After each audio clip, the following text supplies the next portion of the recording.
What's going on, everybody? I hope everyone is having a great night. We got to talk about Cody Brown, newest commitment out of the transfer portal. I mean, not necessarily the transfer portal. He released his letter of intent from the University of Tennessee. He is now a Miami Hurricane. Vontae Williams cleared to play as well. A lot of good things trending upward for the University of Miami towards spring football. I'll tell you what, guys, this channel has a lot of exciting things going on this upcoming week. I'm going to be dropping big news tomorrow regarding me as an individual, something I think you guys will like a lot. But let's not talk about that right now. Cody Brown, number 10 running back out of the class of 2021, releases his letter of intent that he signs the University of Tennessee and the University of Miami pick him up. I know a lot of people may be confused. Why are we taking another running back? Ultimately, I think this was a great steal. You know, this is a power running back you're getting. And for the University of Miami, I think to identify a running back this late, per se, in the recruiting, I mean, the recruiting period is over, but in the offseason, I think he's a steal. I think he's going to be a great player. I think he'll be a great fit for this Rhett Lashlee offense as well, moving forward at the Power 5 level. Hey, love to hear what you guys think, guys, about Cody Brown, Vontae Williams being cleared to play. 919-647-4716. Let's talk some Canes football. We got Vontae Williams ready to go. Cody Brown, a Miami Hurricane. Spring football coming up this Saturday, I believe. Gotta love it, guys. I cannot wait. Before you know it, we'll be playing Alabama in Atlanta, first game of the season. Once again, guys, a lot of good things will be coming this week. I got a couple interviews lined up as well. Big news coming out tomorrow around noon. I'll be presenting something new, and I think a lot of people will like it a lot as well. 919-647-4716. Love to hear your thoughts, guys. What's going on, Don? Thank you very much for joining the show tonight. Manny does own the offseason. Gotta love it, man. Cody, yes, sir. Jesse Lockert as well in the chat. Paul, no, I'm not getting married. No, I'm not, Randy. You'll like it a lot. I promise you. What's up with blades and players' position movement? Interesting. Let's talk about it. 919-647-4716. Would love to see Amari Carter at the inside linebacker position. A lot of people say he'd be a great striker as well. Maybe sometimes when we move to a 4-3, we can move him over to outside linebacker throughout the game. We have seen that this past season. Love to hear your thoughts, guys. 919-647-4716. Call in the show. Would love to hear your thoughts. That's a great question, Scott. Who would I compare Cody Brown to? He is a power running back. He's full of muscle. He's a weight room warrior. He's already physically advanced for his age. That's a very good question. I don't know. I don't think we have a running back right now at the University of Miami who I can compare Cody Brown to be honest. I think he's that special, of a player, physical-wise. Be honest. He runs around, I want to say a 4.6, 4.7. He's not a burner. He's a power running back. He was a four-star recruit. 919-647-4716. Call in. 56 people live with us right now. 5 minutes in. Thank you very much for everyone joining us right now. I guarantee you there's going to be a lot of great things coming your way this week. Cannot wait to talk some Canes football with some great guests on. That's all I'm going to say. One of the running backs will hit the portal, unfortunately. Hey, we'll see what happens. It's modern day college football, unfortunately. You have a lot of depth at positions. Players, hit the transfer portal. Modern day college football. We see that with coaches as well, taking different positions, people jumping around. It's the modern state of college football. Let's talk about it. Let's talk about Vontae Williams, Cody Brown, 919-647-4716. Call in and let's talk some Canes football.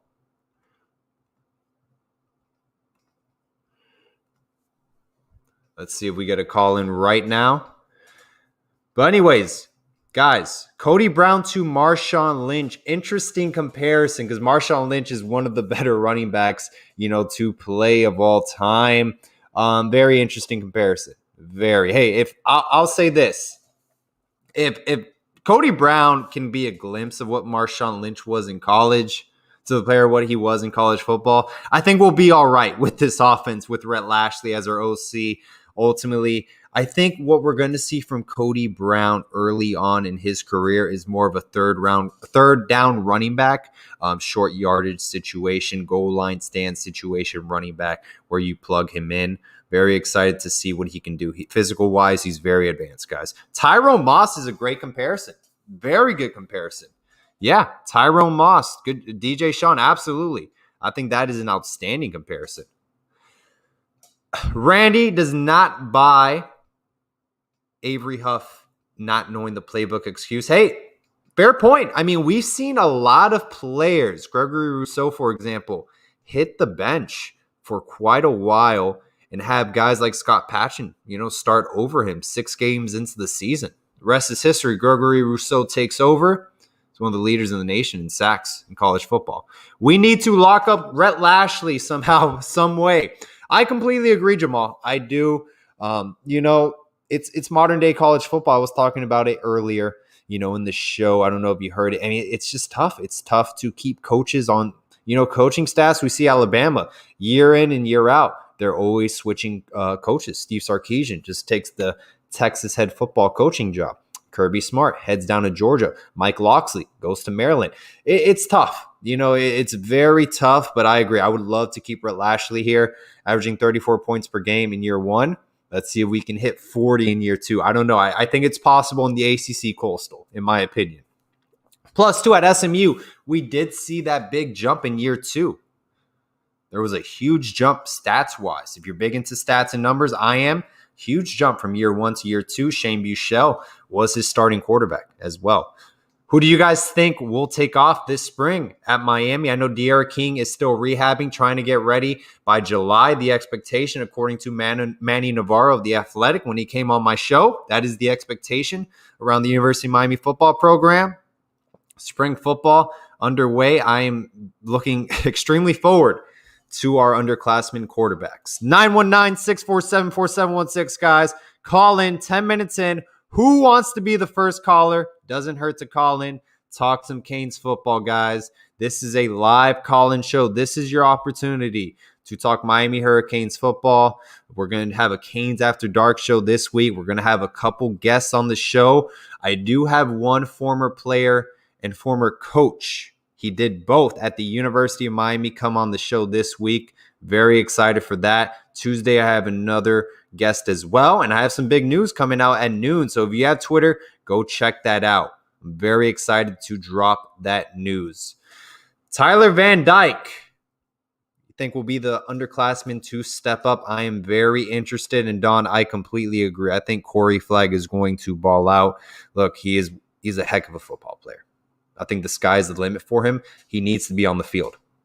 Needs to be on the field no matter what. Sigmund, thank you so much for joining the show, man. Greatly appreciate your support. Sean, what's going on, my man? Thank you for joining the show. The new Gus the Bus. Very interesting. Very interesting. Gus Edwards, man, he was a running back. I think it showed when he, started playing for the Baltimore Ravens. Did he go to Rutgers after the University of Miami, guys? Because I know he transferred. He did a grad transfer year or his final year of college football. I believe he went to Rutgers because I believe he's from Staten Island, New York, so he's from the Northeast. But yeah, Gus Edwards, another power running back. My whole thing about, bringing in these guys so talented such as Cody Brown is utilizing that talent. We do have a lot of running backs. In modern day college football, you can lose players left and right in a matter of seconds. But can we utilize and develop the talent we have at hand, make the most out of it? Hey, all I'm going to say is this. To take a running back this late from the class of 2021, grab him as necessarily, signing it, getting out of his signed letter of intent. Similar situation to Chantrell Henderson. There was a coaching change like there was at USC. I think Lane Kiffin came in or vice versa. To grab a player this late, I think it was a steal. The coaching staff evaluated, and we just went for it. Ultimately, great get, guys. 4-star running back out of Georgia, number 10 running back in the nation. Gotta love it. 919-647-4716. Call in. Let's talk some Canes football. This is your opportunity to talk Canes football on a live YouTube channel. Love to hear what you guys think about, this offseason. Cody Brown coming in, Avonte Williams being cleared to play. By the way, guys, Avonte Williams, I cannot stress enough how huge it was for him to get cleared. I believe there was some underlying neck injuries, neck issues they had previously he had from playing high school football that were, discovered by the athletic training staff. And kudos to them, man. I tip my hat off to the athletic training staff and the football team acknowledging safety first. Get him, basically evaluated again, make sure he's in the appropriate shape and form to play the college football level with his neck injuries. Good to go, man. Gotta love it. Number 2 safety in the nation, Avonte Williams, guys. He will be an impact player this upcoming season, and I'm excited. I'm very excited to see what he can do on the football field with James Williams as well. Be a nice duo back in our secondary. Very excited, guys, this offseason. I think we're getting slowly but surely we'll get better in the secondary. I know that's been a big. We're bringing in Travaris Robinson. He is a developer. He is an evaluator. He can evaluate talent coming in. He has like over 8 or 9 players he's recruited in the NFL during his time as a coach. Pretty impressive. 919-647-4716. Call in. First caller of the night. Welcome to the Scoop on the U. Who am I speaking with? Hey, Paul. Can you hear me? Yes, sir. Hey, how you doing, Paul? My name is Wayne. I pretty much follow you on YouTube, so I be commenting on a lot of your posts that you have. Oh, I appreciate it. About the wide receivers, okay, we pretty much already know that we have D. Wiggins, and we have a lot of those guys like that, Mike Hardy, But what's your opinion as far as the receivers go? Who do you think is really going to step up as far as the underclassmen? Because we pretty much know D. Wiggins and Mark Pope do. But those guys, when it comes to like the receivers that we have, they're not consistent. They're really inconsistent at times in big games, and we done seen that. So who do you think is going to step up? Gotcha. I'm going to answer the question. I'm going to reiterate because it was hard to hear for the audience. All right. Okay. All right. Appreciate your call. I'm gonna answer the question now. Okay. Appreciate it. All right. Gentleman had asked me, who do I think from the underclassmen is going to step up at the wide receiver position? That's an outstanding question.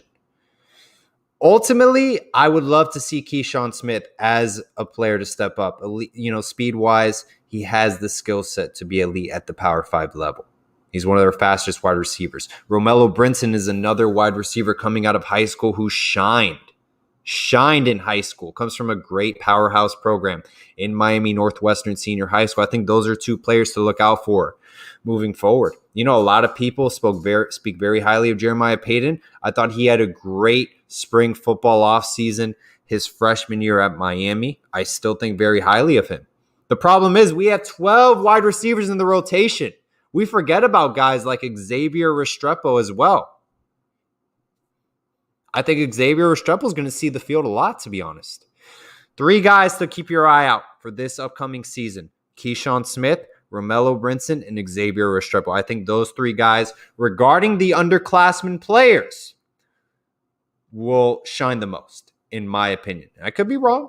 I think Jeremiah Payton is a dark horse, someone not to give up on. But look out for those 3 guys. Romello Brinson, Xavier Restrepo, and Keyshawn Smith. Those 3 players, Jeremiah Payton is your dark horse to answer your question.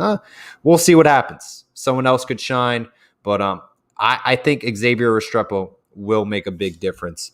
He'll be a playmaker on special teams as well. Also, guys, don't forget, my 2 wide receivers that are going to shine this upcoming season, Mike Harley is going to really blossom. You just saw a little glimpse of what he can do this past season. He's going to be our go-to number 1 target. And I'm telling you, man, he already built that chemistry with De'Ara King year 1. Going into year 2, he's going to put up video game numbers, similar to what James Prochet put up at SMU under Rhett Lashley's offense with Shane Buechele as his quarterback. Remember this, guys. Mike Harley will be first-team All-ACC. I guarantee you that, guys. If I'm wrong, I'm wrong. I'll tell you that right now. But if he has a full healthy injury, full healthy season, I think Mike Harley is going to put up crazy numbers. Crazy numbers. Something we haven't seen at the University of Miami in a while. And that's something we've been missing, guys, in Miami in a little while. I think our offense is a lot better, and we blossom more when we have a number one wide receiver, target. I think Amon Richards was going to be that wide receiver. We saw flashes of that, this freshman season, sophomore season as well. Braxton Berrios, he made a lot of game-changing catches as well. Who's going to be that go-to wide receiver, where you can count on a third down conversion? I think Mike Harley is going to be that guy this upcoming season. He's a playmaker. Also, look out for Charleston Rambo as well. I think he's an electrifying wide receiver coming out of a great offensive power such as Oklahoma. I think it'll be a nice 1-2 punch with Mike Harley, Charleston Rambo. 919-647-4716, guys. What I'm going to do, if you can't hear the audio of the call, I'll answer the question, reiterate it, and then answer it. Because sometimes the viewers cannot hear. So that's what I will do regarding the call, just to help out the viewers. All right, guys, 919-647-4716, whatever you want to talk about, let's do it. Cody Brown coming to the University of Miami, big get, huge get offensively. Fresh 3-5-4-2, talking about tight ends. Guys, I'm very excited, the tight end position at Miami. I think this is Will Mallory's year to shine, ultimately. Welcome to the Scoop on the U. Who am I speaking with? Yeah, this is Robert, man. How you doing, man? Appreciate it. You a whole lot. But I want to speak on the receivers again. I think, in my personal opinion, I think it's time to move on from Pope and Wiggins. I think, what these guys, are they both seniors or one a junior, one a senior? Yeah, so they're definitely upperclassmen. I think they're both entering their senior season. I could be wrong. You know what? Last year didn't count. So, technically, I think they could be like a redshirt junior because last year didn't count. Yeah, but they've been on campus 4 years. Yeah. They've had plenty of opportunities. It's been a while. The bowl game last year, if they want to drop those passes, the Canes would have won that game. Yep. I think it's time to get 9 or 10 other guys. Yep. On the team. 12 receivers. Yep. I think it's just time to move on from those guys. That's just my personal view there. I agree. If you hadn't got better by your senior year, hey, that's who you are. And Yeah, absolutely. And it's funny because there was actually an article published by the Miami Herald, Barry Jackson, where Rob Likens commented saying he didn't have confidence in his wide receiver rotation. Yeah. New wide receiver coach didn't recruit those guys either. Yeah, well, I see a lot of talent. Oh, yeah. Bench. I like to see Redding. And that's right. You got Brinson and George. Yep. Coming in. A lot of great players. You give those guys a shot. I think Pope and Wiggins on that day shot, and they're who they are. Yes, sir. All right, Paul. Good show, man. Appreciate it. Thank you very much for calling. Have a great night. All righty. Hey, what do you guys think? Pope and Wiggins. Is this it? Do they deserve another chance? I think they've had a lot of chances at the University of Miami. Rob Likens wasn't confident in his wide receiver rotation this past season. Let's see how confident he is after this spring football season. Got a caller coming in right now. Thank you for calling the Scoop on the U. Who am I speaking with? What's up, Paul? J-Love. Good evening, brother. How you doing? What's up, J-Love? How you doing, man? Bless. On my opinion on the two receivers, I'm going to go on a different route and stay positive. I think Mark Pope and Wiggins will bounce back, both at 800 yards each. The reason why I say this is because we've seen this before. For some reason, it's been a curse for certain receivers. Okay. If the majority don't know, let me educate them with history. The first was Larry Hankerson. You can break that down when I get off the phone. Yeah. Also, Philip Dorsett. Oh my God. Good point. Remember the 2 drop touchdowns. Notre Dame, Chicago. And the next year, he became a first-round pick. Yep. And fair. Recently,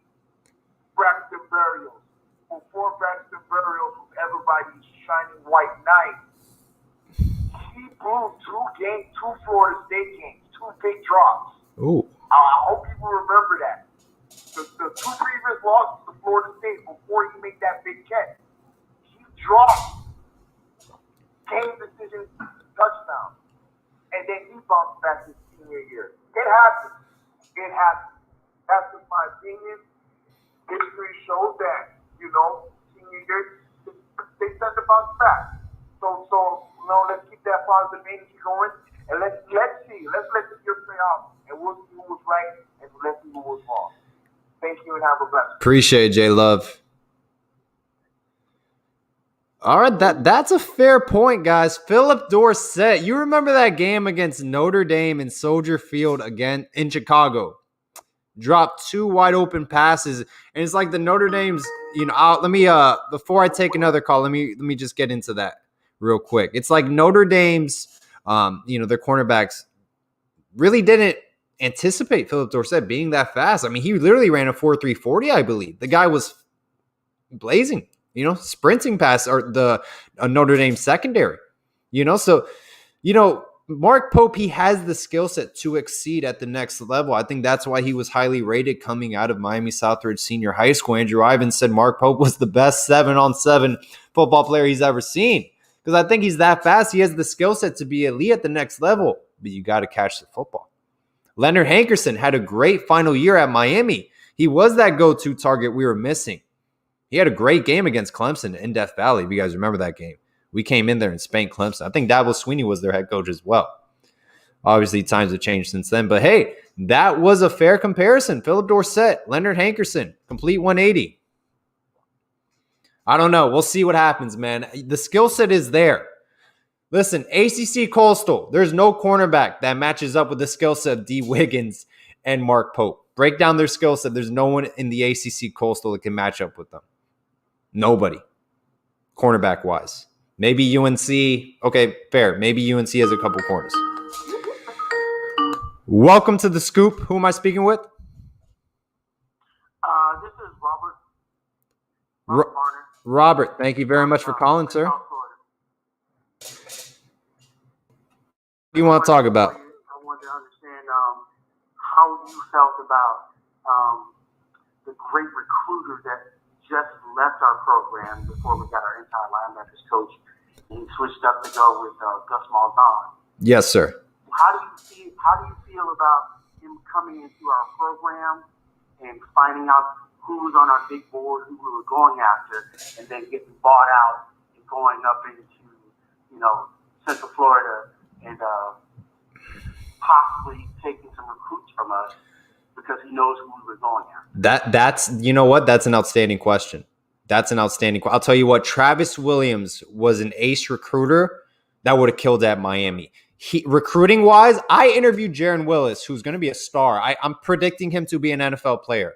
Physically, he's so advanced, and he's very mature for his age as well. He's going to be one of the best linebackers in the country. He was a straight Auburn pick because of his relationship with Travis Williams.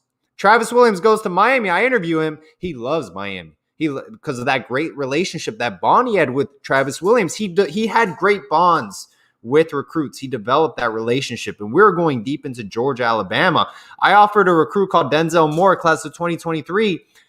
He loved Auburn when I interviewed him. I didn't know they were going to hire Travis Williams. He gets an offer from Miami because of Travis Williams. It's those relationships he created. Ultimately, to answer your question, it's modern day college football and coaches jumping around. And,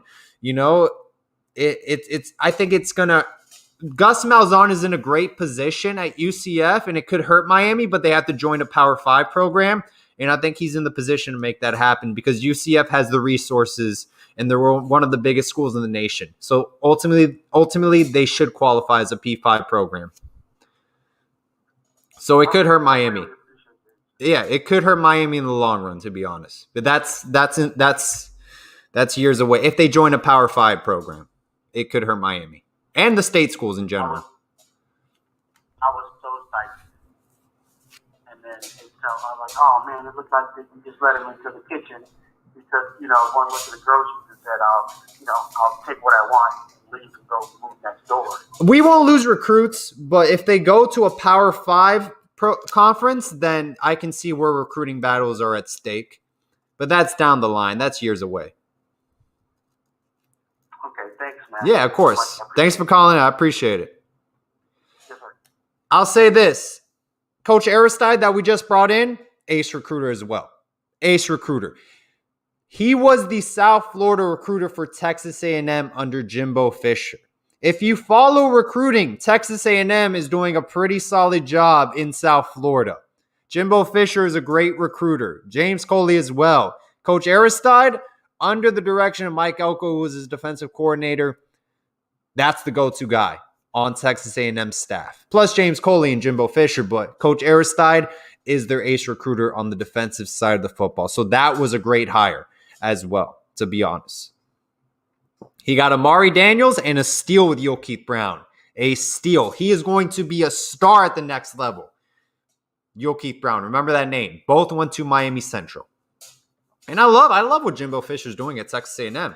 I thought he was a great coach at Florida State. Great coach. 919-647-4716. 109 people in the show.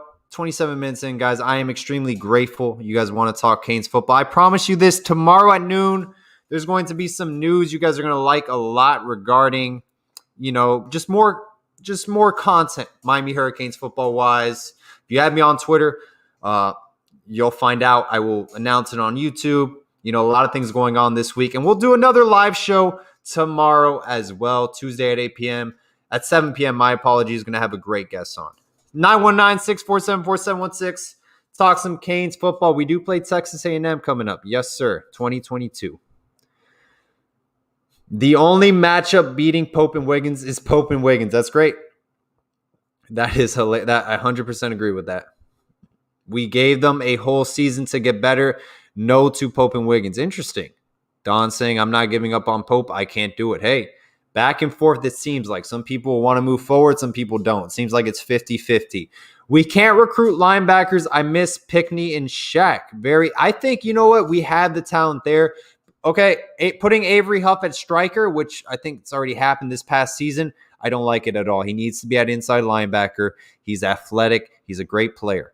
Okay, you need to get him on the field. At striker, you're very limited. Okay, you have Frierson there, Keontre Smith. You can only play one striker at a time, ultimately. So you're very limited at that position. Whereas you have two inside linebackers playing throughout the season. There's more playing time, more chances to get snaps on the field. Want to see Avery Huff back at inside linebacker. I think Michael Redding can be special. They have to get those guys on the field. I 110% agree. We have 12 wide receivers in our rotation. We need to start playing our talent, developing it. And I think ultimately, if the veteran players aren't getting it done, find someone to get it done. We'll see. Mike Harley, Charleston Rambo, that's your 1-2 punch. Who's going to be that number 3 wide receiver? Who's going to see? The USC linebacker. I don't think he's going to come to Miami. His brother, I believe, signed with Michigan State. And the expectation is he will be going to Michigan State. That's what I was told. That's the expectation from him. Any recruiting rumors at all? Listen, Ja'Cory Brown, look out for that. I'm not saying he's going to commit at all. Steve Wilfong put in a crystal ball for Ja'Cory Brown, and I believe Andrew Ivins did as well. I could be wrong at that, but hey, I expect Miami ultimately, guys. I know Caden Martin committed to the University of Miami baseball program, and he's a great baseball player. He's also a great quarterback as well. He's a lefty southpaw quarterback. I fully expect Miami to go after another quarterback in this class, and the expectation is Ja'Cory Brown. That's it. Just play whatever wide receivers win out. If Pope and Wiggins win out, let them play. If not, let the young pups that are biting play. 100% agree. Class of 2022, what do you guys think? Do you think we will hit a top 8 ranking, top 10 ranking? I think that's the expectation, is a top 10 class. We'll see what happens. 919-647-4716. Let's talk some Canes football, guys. Cody Brown is a Miami Hurricane. Huge news for the program. I don't think Darion Kendrick is a take moving forward. So Cody Brown, and that could, in my opinion, wrap up the transfer portal in the sense of taking spots for class of 2022. I could be wrong on that. Obviously, it's a free agency, the transfer portal. I think we've learned that they're willing to take away spots from recruiting classes in the near future. So we'll see. Take everything with a grain of salt, but you never know. Transfer portal, a lot of things can open up. People forget how special Avery Huff was, man. What's going on with development? Because they just put him at striker. That's the reason, in my opinion. Linebacker play has not developed as well. We'll see with Coach Aristide if there is development there. I believe he'll be coaching inside linebackers. He'll be coaching strikers as well. Moving forward, it will not be Coach Packey. That was according to Footballville Nation, I believe. 919-647-4716. Call in. Let's talk some Canes football, guys. Probably go live for another 15 minutes, depending on the calls. Comment section as well. But, if you want to talk Canes football, love to have you guys on. Go live. We'll be doing a Miami Hurricanes football, Canes After Dark this week. I want to get it done. I believe Wednesday night is the goal. And I have guests lined up for Tuesday, Wednesday, and Thursday. Plan on doing live shows 7 or 8 p.m. So busy week, and then a big announcement coming at noon as well. I think you guys will like it a lot. It's going to be a little bit different from the YouTube channel, but I think you guys will like the announcement a lot, and you can find out more on Twitter about it. Speed. We're too slow. I agree. No, I wholeheartedly agree. We are, believe it or not, we're probably one of the faster teams in the ACC. After Clemson, we're up there. I mean, we're faster than Louisville as a whole, athlete-wise. I think it's just development. Chugmo Beer, $10 donation. Paul, keep up the great work. Let's go, Canes. Smash the like button. You fam. Gotta love it, man. Chugmo Beer, thank you so much. Feel free to call in, man. Thank you again for your donation, man. I greatly appreciate it. We do, as other people who have YouTube channels, create content, put in a lot of time, invest a lot of effort into this. So we greatly appreciate your contributions. If you guys hit the subscription button, the like button, greatly appreciate it. We need 4.45 speed linebackers. That's very hard to find. That's very hard to find inside outside linebackers, whoever. To run a 4.4 sub 40. I mean, that's very difficult to find, to be honest. That's not normal. For me, I kind of like the Denzel Perryman type linebackers, very big, very advanced and physical, just freak overall football players. That's kind of the profile I'm looking for ultimately. Not necessarily, it's very difficult to find a guy running a 4.4 40, with measurements of your ideal linebacker, whether it's outside or inside linebacker, in my opinion. So, but hey, that would be great. 919-647-4716, guys. Talk some Canes football. Would love to hear what you guys think about bringing in Cody Brown. Latest, I wouldn't call it a commitment, but latest, grab. Releases his letter of intent from Tennessee. Avonte Williams being cleared to play. We got spring football coming around the corner, guys. I cannot wait. Very excited to see what the young quarterbacks could do. Yeah, exactly. Patrick Willis. Very rare. You don't find that a lot in the game of football. You don't.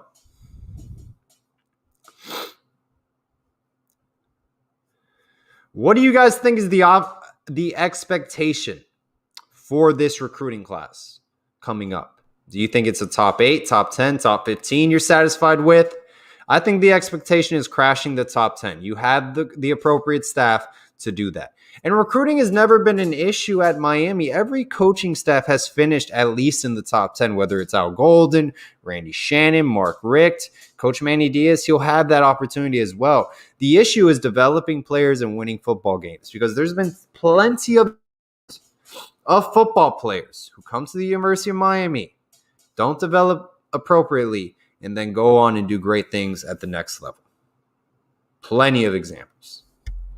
So development is very key. And we'll see. Want to hear your thoughts, guys, about Manny Diaz as a head coach as well, coming into year 3 at the University of Miami. How would you rate Coach Manny Diaz year 3 as a head coach to past head coaches at Miami? Coach Richt, Coach Shannon, Coach Coker, maybe even Butch Davis as well. Don with the $20 donation. Thank you very much, sir. I greatly appreciate your contributions, man, your feedback as well, and your takes on Twitter as well. Don, thank you so much again for taking time out of your night to come on the show, man. I greatly appreciate it. Bergie states, depends on how the season goes, not to be negative, but if the staff falls flat this season, it could be rough. Absolutely. No, I wholeheartedly agree. And there was an article out from the Miami Herald. A board of trustee member stated, it was very rough after the UNC game. A lot of people were upset. The changes this offseason definitely did brighten the mood a little bit. So I think people are aware. You can't – my whole issue with the past season was you won the games you were supposed to win. You did win those football games, whether it was a good win or an ugly win. You won the games. But you didn't show up for the games that mattered. The North Carolina game, it was better if we didn't even play on the field, to be honest. We lost by like 60. Gave up 1,000 total yards, literally, if you round it up. Clemson, you give up 130 penalties in a football game. It's close to impossible to win a football game. I mean, I understand the game in the Cotton Bowl against Texas, the Randall Hill celebration after the touchdown. That was like 1 in a million games. But to give up 130 yards in penalties in Clemson, and you expect to win an away game in Death Valley, didn't even show up. Don states he's firing the wrong people. I think Rick would still be head coach if he would have fired his son. No, I agree. I think if Mark Richt, brings in an OC, which he did not. He's like Gus Malzahn. He doesn't want anyone taking control of his offense. Brings in Rhett Lashley. Manny Diaz is DC. I think it works. But hey, it is what it is. It is what it is. We're here. Modern day, Coach Manny Diaz is our head coach. I'm going to stand by Coach Diaz. He's the head coach of the University of Miami. This is the program I love as a fan. I'm going to stand by him. I'm going to praise him when he deserves it. And when he doesn't, I'll keep it real. Thank you very much, Matt. Great show, Paul. Catch you on the flip side. Thank you very much. Manny is 0-2 versus Mac Brown. That's a bad look. Let's see what happens. His former head boss that fired him, can he flip it this season? Everything does come in 3. Big matchup against North Carolina, guys. Big matchup. And I believe we play NC State right after at home. It's very hard to win in Chapel Hill for Miami. I don't know why. Alejandro Fernandez, we were average. We can't really be happy with a W as a W with the caliber of talent we have. We do have a lot of great talent on this team. I think it's the second best talent in the ACC, in my opinion, after Clemson. ACC is weak, guys, in my opinion. It's not a strong conference. It's just, my apologies. North Carolina has more talent than us. Sorry. I'm just stating what we saw. Clemson, North Carolina, basically, right now. And I think Clemson is ahead of North Carolina. North Carolina this past season offensively, I would have been very curious how they matched up with Clemson. I like Sam Howell a lot as a quarterback. I think he's a dark horse for the Heisman, to be honest. Whether you like that comment or you don't, that's just my opinion. I really like Sam Howell a lot. And I'm very curious what this new running back from Tennessee can do, Ty Chandler, in the ACC Coastal, who was their leading rusher for Tennessee. You're going from the SEC East to the ACC Coastal. That should be an easy transition for any player. DeAndre Johnson should be fine as well. We need to recruit in the North Carolina area. I think we're fine in South Florida, state of Florida. Just get the best players. That's on. You need to evaluate your staff. Every single player I brought on. I remember Casey Jones. I had him on recently. He was talking about all these great players, Mario Cristobal, Kevin Patrick he played with, for example. Those guys back then when they were playing, they didn't have a star system. There wasn't 24/7 sports. There wasn't Rivals. There wasn't ESPN. Recruiting wasn't the same way. It was like, hey, let's go out in Texas. Let's go watch this guy play. Okay, hey, I think he's pretty good. Yeah, let's go out and let's give him a chance. It's on evaluations from your coaching staff. You know who was on that coaching staff when Casey Jones was there? When Butch Davis was head coach, that transition from Coach Erickson? I'll put it to you this way. Your graduate assistant was Rob Shazinski. You had Greg Schiano, Chuck Pagano, Curtis Johnson. I just named 3 former head coaches at their respected levels. 2 of them are NFL head coaches. 1 was at Tulane, Curtis Johnson. Even Larry Coker was on that staff, and he won a national title as the head coach at the University of Miami. It is your coaching staff. That is the backbone to your college football program. By the way, that's not me saying that. Urban Meyer stated that when he was the head coach at Ohio State. That's why he's one of the greatest college football coaches of all time. And now he's an NFL head coach for the Jaguars. Your coaching staff is the backbone of any college football program. So that's where it starts. And ultimately, I think this is one of the better staffs we've had at Miami in quite a while. I thought Randy Shannon had a solid staff, in my opinion. I thought he had a pretty solid staff with the resources he was given, because he wasn't given much, obviously. But I thought Randy Shannon had a solid staff. Things were much different before the internet came along. Yeah, no, things were a lot different, and it's modern day recruiting. Manny would have had a perfect staff if he didn't panic hire Packy. Well, look, here's the thing with Manny Diaz. Here's the thing, that whatever happens, happens. But Manny Diaz made the decision to hire Dan Enos. Manny Diaz made the decision to hire Blake Baker as defensive coordinator. Manny Diaz made those decisions. Okay, nobody told Manny Diaz he had to make those decisions. So ultimately, Manny Diaz shot himself in the foot, and he had to make the adjustments. First-year head coach, it happens. You're going to make tons of mistakes. Let's see what happens. I don't think, in my opinion, you can't keep switching a coaching staff every offseason. At some point, you got to keep the right ones. If you keep letting go, firing, making adjustments every offseason, it's going to catch up to you. At some point, you will be the one replaced if you continue to make adjustments and firings. But hey, we'll see what happens. And you can't always rely on the transfer portal. It's a Band-Aid. It's a Band-Aid. 919-647-4716. I'm going to take a call. If not, I will call it a wrap. Been on live for 40 minutes, and I got an extremely busy week with a huge announcement coming at noon. So guys, call in, be the last caller of the night, or we'll call it a wrap. I am very grateful for the 103 people on with us right now.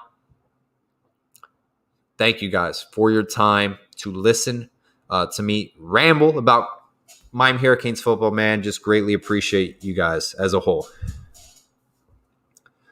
No, Blake Baker was a huge loss. Huge loss. I mean, there was no reason. You take Blake Baker's resume, there was no reason why he should have been the defensive coordinator at the University of Miami. No reason whatsoever. It is what it is. What do we need to do to beat Alabama? That's a great question.